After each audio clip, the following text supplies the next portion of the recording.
So, when is it time to sell silver and gold? Healthy active parents first by 7 seconds. First class, thousandaire. Hit that like button, friendo. Your likes and comments help grow the community. You hit the likes, I'll keep showing up. This is not my gold, by the way. It is $35,000 worth. What's today? August 27th, 2024. Gold is still a little over $2,500 an ounce. My LCS was gracious enough to let me record this. I'm assuming someone just sold these to him. This many pure gold coins has like an aura to it. I'm wondering what kind of person owned these. I wonder how old they were. I would definitely like to hear their reason for selling. There's 14 of them here. I wonder if it is all they had. That's all we can do, I guess, is wonder. I'm inclined to assume they were no fool. But it could have been someone that inherited it. But I don't think so. I think the 2,500 plus per ounce drew them out of the woodwork. And these are maples from the early 80s. I saw 1983.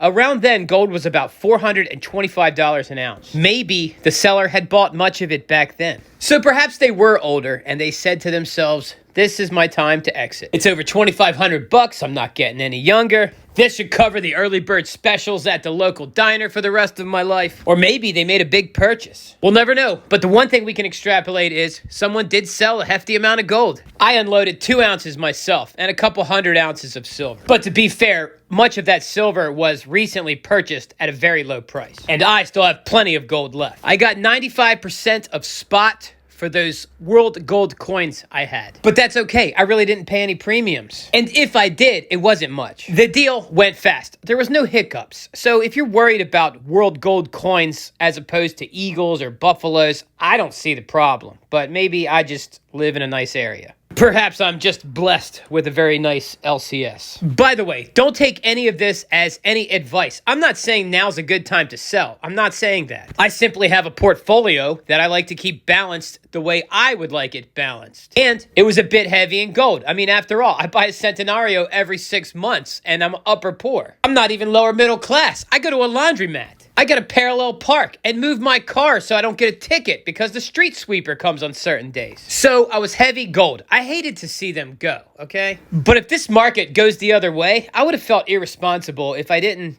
take a little profit. And you better believe those funds are going right back into other assets. I may have bought $300 worth of sweaters yesterday. It was just 3 sweaters, but they're nice. They'll last a long time. It was a good investment. I also stopped off, had to order a chicken wings and tipped her $22, but I'm not going to keep doing that. I also bought an options play, which is very similar to a lottery ticket. I did buy some more Bitcoin. I know, that's probably making you cringe, but time will judge me. You can judge me too. Feel free in the comments below. Oh, and I did pick up a watch on auction. It's a nice Seiko. I got it for less than $200. My rule for a watch is I won't wear it if I can't buy 100 of them. I've been walking 12,000 steps a day now for 42 days. The goal is to get to 90 days and then obviously just keep doing it. But after 90 days, I was going to buy myself a watch and start to wear it and remind myself of how disciplined I am. So I may have undeservedly pre-bought it, but the price was right. I won't be able to wear it until the middle of October. And that's if I continue my streak without missing a day.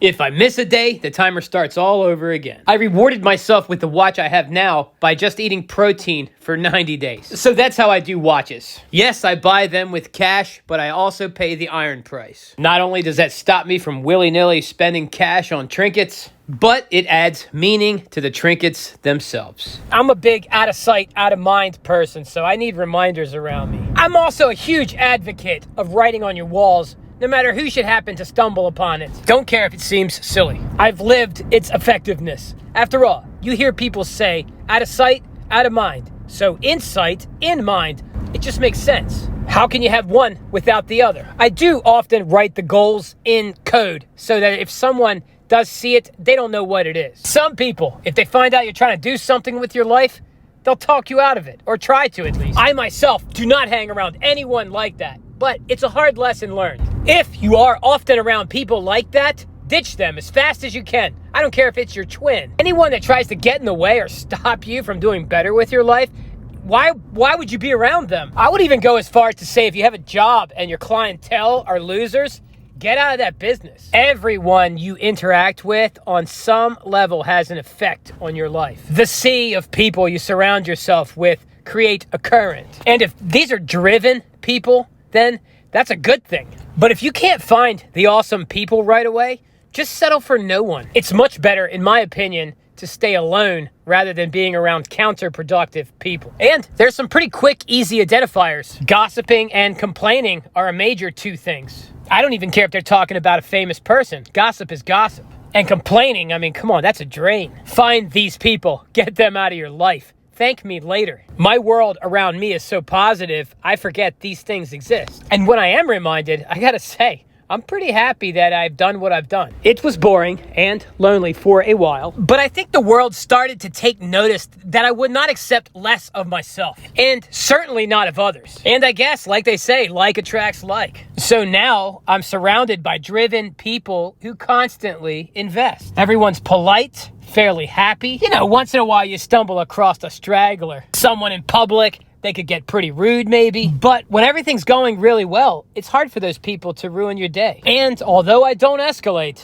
I could really ruin theirs too, if I was so inclined. If you're new here and you're wondering why I have all this junk in airtights, I get them cheap, 24 cents each for the halves, a little bit more for the dollars. I think it makes everything look nice for the videos, and I'm always stacking and unstacking my silver coins here. So no sense in eroding them further. And I can always take the airtights off when I find some better halves. Trust me, I'm going to be looking for some. I started buying rather crummy silver dollars, and now I have a lot of nice ones. I even have a Carson City in this pile somewhere. So, is it time to sell silver and gold? Who knows? The price could keep going up, it could go down. I think it's more likely to go down myself. But remember, for everyone that sold, someone bought. I can definitely see the market continuing to rise. I still kept major parts of my positions after all. But I also saw a lot of downside potential, and I had profits I wanted to lock in. I want a taste of the good life too. Let me know what you think in the comments below. Are you selling anything? I thought it was worth bringing up because most people, they don't tell you when they're selling. They only tell you when they're buying. I can understand why the big channels do that because, you know,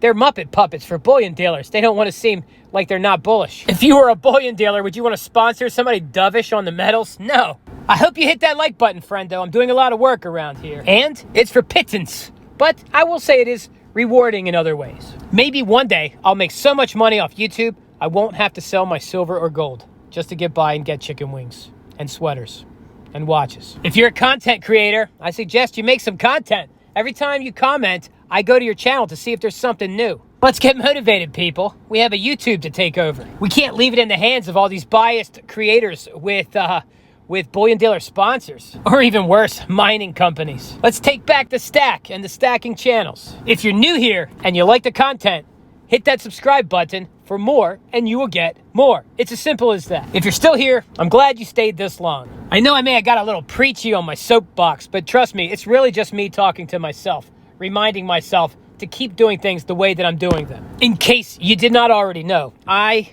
too watch Thousandaire Radio videos all the time, but I'm not gonna be watching any more of this one because that's it. That is it! Thousandaire Radio, wicked shout.